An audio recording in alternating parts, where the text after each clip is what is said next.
Back to the phone lines. We'll talk to Bobby next in Brick, New Jersey, Sirius XM 131. Hi, Bobby. Hey, Hank. How are you? Good, thank you. Well, first of all, thank you for taking my call. And my question, I was tuning in and I heard you speak on marriage. And my question to you, Hank, is since marriage was created by God, we know it's a man and a woman, and it's become a political type of an issue. My question to you, Hank, is what can we do as the church to turn that tide? Because what's happened is, it's usually a religious institution that marries a man and a woman anyway. I mean, I know that now it's a tax thing and this and that as well. But ultimately, the ceremony and all that usually is done in a church, and we know there's some apostate churches out there. But my question to you directly, Hank, is what strategies do you suggest as a man of God that we as Christians out in the world can do to turn that tide and make a difference as salt and light? Yeah, think about Martin Luther. He nailed 95 theses to the castle door in Wittenberg, and he ignited a mighty reformation. And I think we should look at the power of one, and we should do what we do for the audience of one, for God alone, and leave the results up to Him. So what are we called to do? We're called to be salt and light. And as I mentioned on yesterday's broadcast, Jesus made clear that when the salt loses its saltiness, it is no longer good for anything except to be thrown out and trampled by men.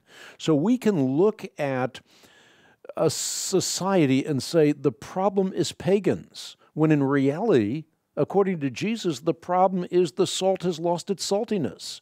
Pagans are going to do what pagans do.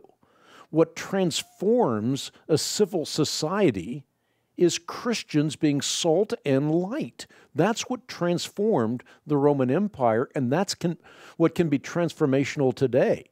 But it's only if Christians will abdicate political correctness and stand for life and truth.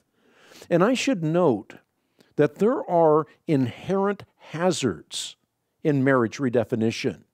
That it's not too much to say that marriage redefinition opens Pandora's box and then spells a death knell to civil societies.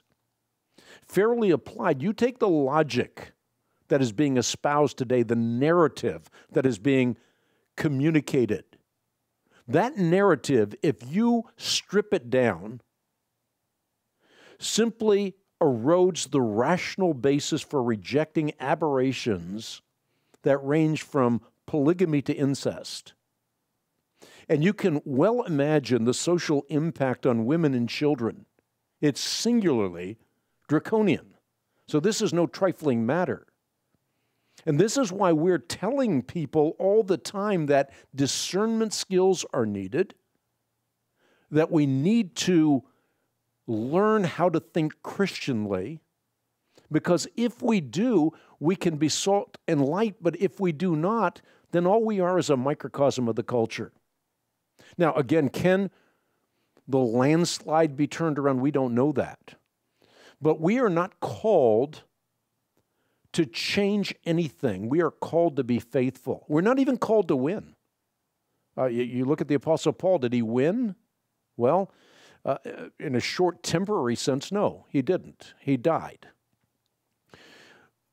But his writings are still impacting people today. So what we have to do is be faithful and fruitful and leave whatever happens to God.